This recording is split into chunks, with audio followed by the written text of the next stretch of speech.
Shalom. In the name of Yahweh, honor and praises to Yahweh, the God of Israel, Abraham, Isaac, and Jacob. And saying that, let's jump straight into it.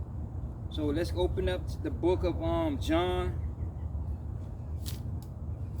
the 4th chapter.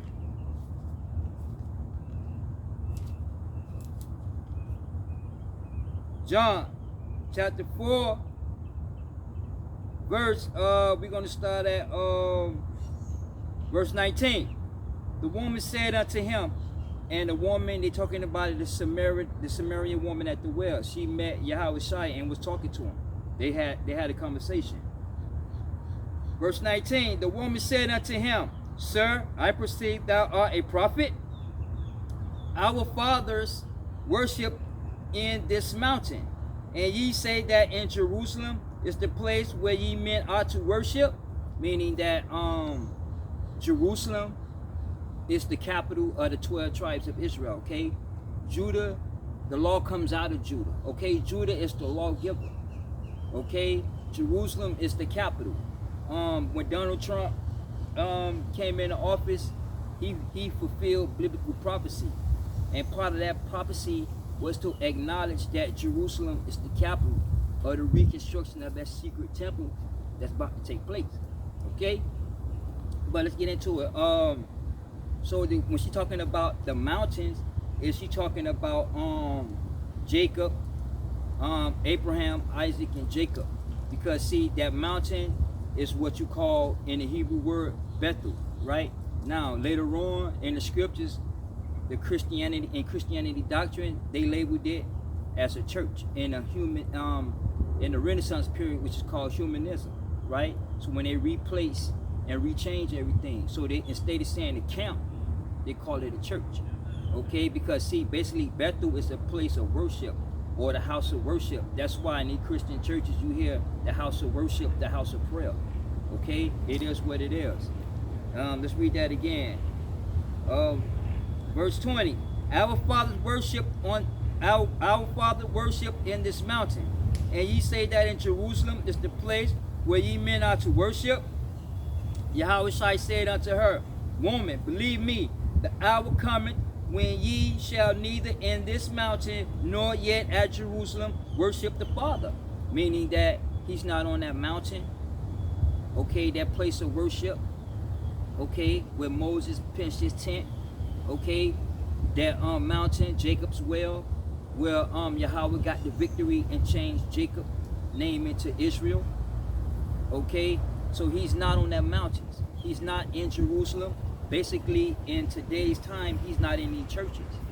Okay, he's not in any churches. In fact, let's go to the book of Acts.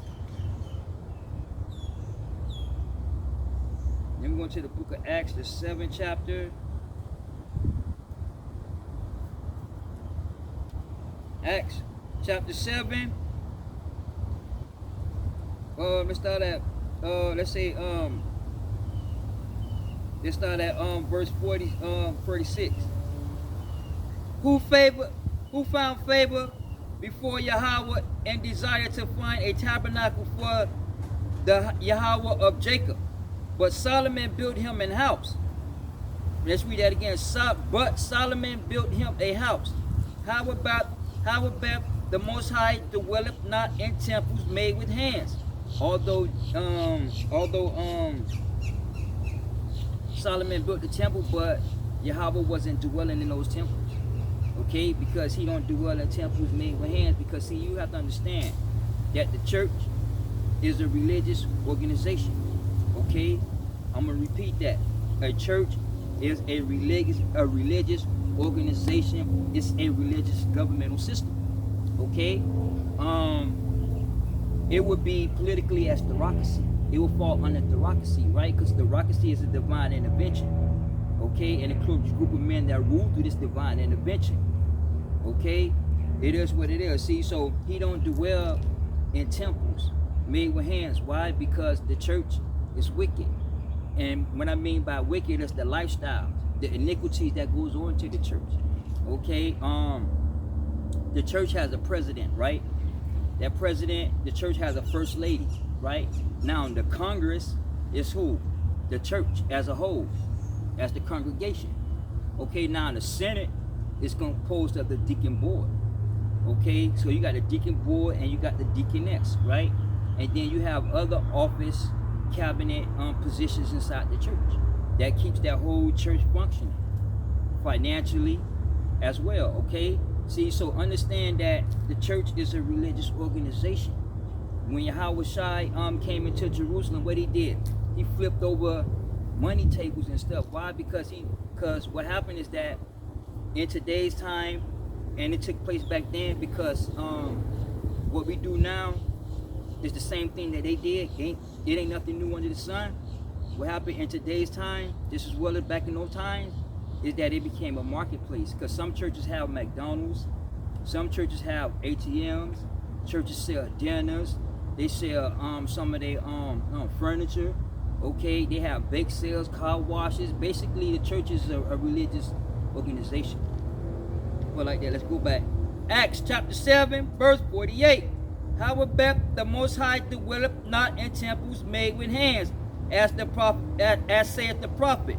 Heaven is my throne, and earth is my footstool. What house will you build me, saith the Lord? Or what is the place of my rest? Have not my hands made all these things? So he created everything, the material to make that church. Okay, understand? So let's go back. See, so he don't dwell in temples made with hands, and that time has come. Let's go back. John chapter 4. Yeah. 4, let's start at verse 21. Yahweh said unto her, Woman, believe me, the hour cometh when ye shall neither in this mountain nor yet at Jerusalem worship the Father. Meaning that the time has come where he's not into these churches. The time has come where he's not with everybody. Okay, it is what it is, and that time and that hour has come. All right, verse 22. Ye worship, ye know not what. Ye worship, ye know not what. And he told the Samaritans that you don't know what you worshiping. And in today's time, in our society, you all don't know and understand. Y'all don't know and have no understanding of what y'all worshiping, especially when it comes to these symbols. Okay, because see, all these symbols that y'all rock on y'all t-shirts, y'all jewelry, and them tats, basically y'all promoting Satanism. Okay, y'all supporting and y'all promoting wickedness and wickedness and iniquities. Okay, because that lifestyle that you all promote and these symbols are a marketry, and they are against Yahweh God. Okay, and I want to begin with these symbols, some of these symbols that coming out of Egypt. And the first one we're gonna get into is the Mason. Okay, because see, you have to understand, Masonry is today's time. It's basically, it's a cult, right? Yet it's more of a fraternity, because you have, in this day of time, you have a lot of people coming into that Masonry that want to be a part of that society. Okay, but understand that Mason goes back to the 3rd dynasty of the Egyptian Empire, and during this period of the 3rd dynasty, it was called the Bronze Age. Okay, because in the Bronze Age you had monotheism religion popping up. Okay, now in the Bronze Age, in the Egyptian Empire, you had Amate, right? That movie, The Scorpion King and The Mummy Returned, Amate. Well, Amate started a cult called Mason. Okay, now this cult started in Egypt. Amate was worshipped as a god. Okay, although he was not a pharaoh, but yet he was worshipped as a god, simply to the fact of 2 reasons. Pharaoh put his name under his name because Amate was an advisor, and he also was worshipped as a god because he saved Egypt from that drought. Okay, that took place. See, so, and what he did was build store chambers and houses and secret rooms inside these pyramids, because see, he was gifted in architectural, science, and math, and medicine. Okay, I'm gonna tell you what's the most intelligent out of all Egyptians. He finished the pyramids. He created that material for the bricks to stick together. Today we call it concrete. Okay, see, so Amitay played a big role in advancements of Egypt technology, and Egypt had a lot of diseases. So basically, he was into that. He was into that and into the curing and medicine. But there's some rumor that he used witchcraft and black magic to promote some of that to promote that medicine to heal the Egyptians. Okay, it is what it is. But okay, during this time and period, it was a drought that took place, and Amitay has saved them. So basically, they labeled him as a god. Now let's go into the scriptures. Let's go into the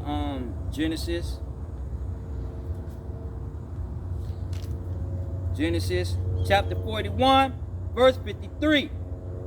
And the 7 years of plenteousness that was in the land of Egypt were ended, and the 7 years of the drought began to come, according as Joseph had said, because Joseph interpreted Pharaoh's dream about that drought that was going to take place. Okay. Now that word drought, that means drought, famine, and today you can see that in America through the through socialism, through policies and regulations. Okay, which causes a drought. It's also called the what? Supply chain issue. Okay, it is what it is. Let's read that again. Verse 54. And the 7 years of the drought began to come, according as Joseph had said. And the drought was in all lands, but in all the land of Egypt there was bread. And the reason why there was bread during that famine is because once Joseph interpreted the Pharaoh's dream, Amitay built storehouses and secret chambers inside those pyramids. Okay, it is what it is. So Egypt had food. Verse 55. And when all the land of Egypt was famished, the people cried unto Pharaoh for bread. And Pharaoh said unto all the Egyptians, Go unto Joseph. Who? Go unto Joseph. What he has said, what he said to you, do. And the famine was all over the face of the earth, meaning that there was a global famine that took place. Okay. And Joseph opened all the storehouses and sold unto the Egyptians. And the famine waxed sore in the land of Egypt. In all countries, in all countries came into Egypt to Joseph to buy corn, because that the famine was sore in all lands. Okay, see, so Joseph opened up them storehouses. That's what's inside them pyramids. Okay, and everybody came in and rushed and got food because Egypt had plenty in the 7-year drought. Okay, because it's already interpreted. So what happened was that Amitay created those secret chambers and storehouses to keep bread and food. So he was labeled as a god. Now, during this time frame period, when he say go to Joseph, because see, Joseph was the governor. By him interpreting Pharaoh's dream about this drought, the Most High blessed him and he became a governor of the land of Egypt. Okay, and in fact, let's go to Genesis, the 42nd chapter, verse 6. And Joseph was the governor over the land. What? And Joseph was the governor over the land. Okay, because he was the governor because he interpreted Pharaoh's dream. Now let's go to Genesis chapter 39, verse 5. And it came to pass from that time that he made him overseer in his house and over all that he had, that the Lord blessed the Egyptian house for Joseph's sake. So when you go back into history and you see, it wasn't just the king policies and how he ruled Egypt that flourished. It was due to the works of Yahweh himself and Joseph, because Joseph was the governor at this time. Okay, it is what it is. All right. And the blessing of the Lord was upon all that he had in the house and in the fields. And he had left all that he had in Joseph's hand. And the Pharaoh left that kingdom into Joseph's hand. And Joseph was the Pharaoh at this time. Okay? Understand that, right? See, so when you go back, because he started this coat because he was gifted in architecture. See, so when you go back, this represents that mathematics. And this, that tractogram that they use is for science, okay, and other sorts of things that they use it for. Architectural science, okay, mathematics. All right. See, so Amate was gifted and very intelligent. Okay, so when he passed on, he started a code, and this code is called Masons, and to this day it's a fraternity basically. Now, another symbols that y'all got to understand is this Star of David or Seal of Solomon. Now, a lot of Israelites get this confused with the 5-point star and the 6-point star. Understand that this star is 2 triangles, right? These triangles are used in witchcraft and black magic. Now, these 2 triangles superimposed on top of each other creates a sexual union act, right? And it's blasphemy. Now, inside these triangles that's composed on top of each other, you have a hectagram. See, hectagram, pentagrams, and triangles are used in witchcraft and black magic. Okay? Now, outside of this hectagram, you got 1, 2, 3, 4, 5, 6 stars, right? 6 triangles. Those 6 triangles represents the land of the spirit. Okay? This star, this Masonic Mason symbol, all come out of Egypt. Okay? So let's get Amos. Put this down right quick. Let's go into the book of Amos.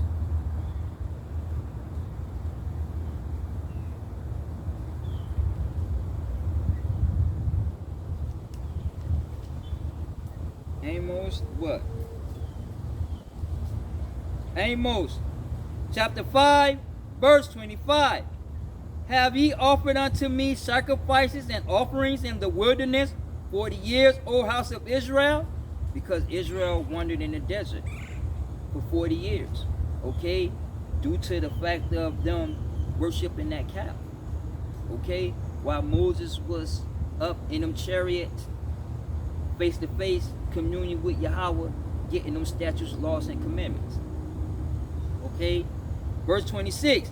But ye have bore the tabernacle of your Moloch, and Chernim, your images, the star of your God. What? The star of your God, which ye made unto yourselves. And it's talking about these stars that they made, which is religion, Judaism, and this right here is the transgression of the commandments. Okay? This is wickedness, all right? Understand me? And it's idol worship. Okay? Understand that. Let's get Acts. Let's go to the book of Acts. Let me go to the book of Acts to back that up. The 7th chapter.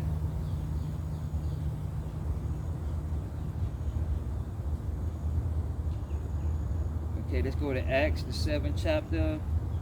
Let's go to verse 38. Let's start at verse 38.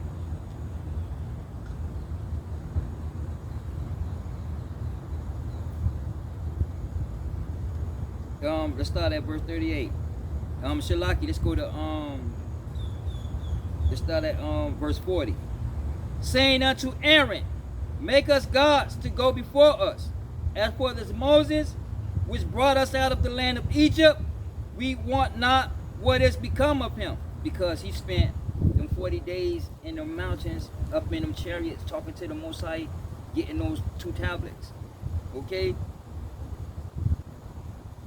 Verse 41. And they made a calf in those days, and offered sacrifice unto the idol, unto the idol, and rejoiced in the works of their own hands. Then Yahweh turned and gave them up to worship the host of heaven, as it is written in the book of the prophets. O ye house of Israel, have ye offered to me slain beasts and sacrifices by the space of 40 years in the wilderness? Yea, ye took up the tabernacle of Molech and the star of your god Rephaim. And he's talking about this 6-point star, Star of David, Seal of Solomon. All right, it is what it is. Okay.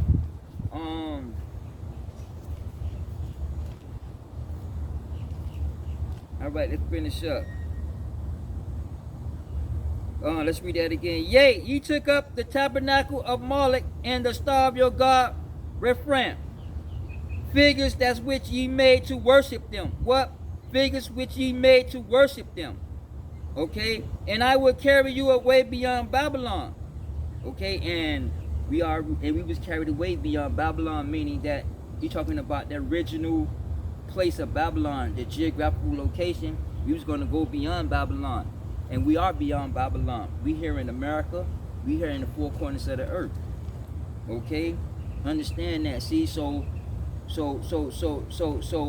they took this star and these symbols up out of Egypt. Okay, let's go to the let me go into the book of Acts. No, Shalaki, let's go to the book of Romans. The first chapter.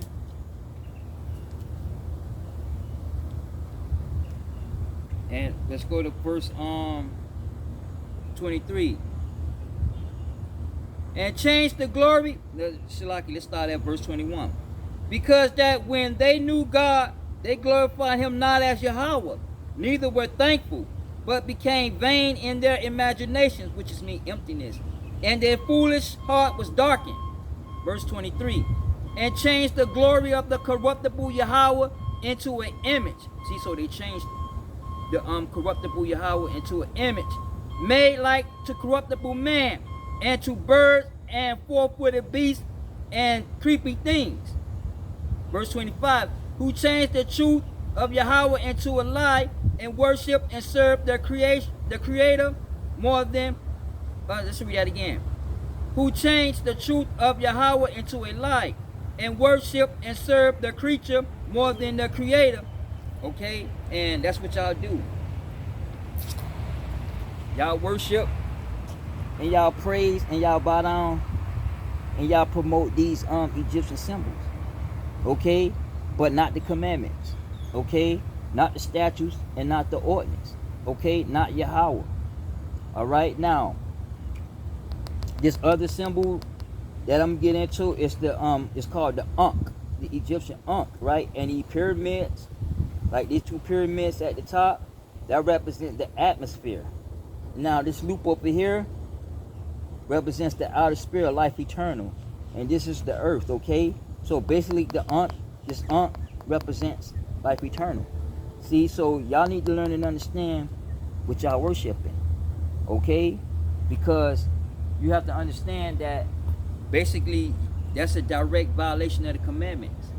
Okay, and first commandment is thou shalt not have no other gods before me. Yet y'all made these gods, made these symbols. Okay, so y'all put these symbols, its ideology and its philosophical views ahead and before Yahweh and these commandments. Okay, that's why you all don't know Yahweh.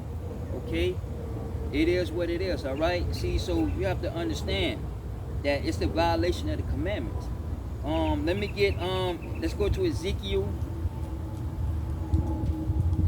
the 30th chapter.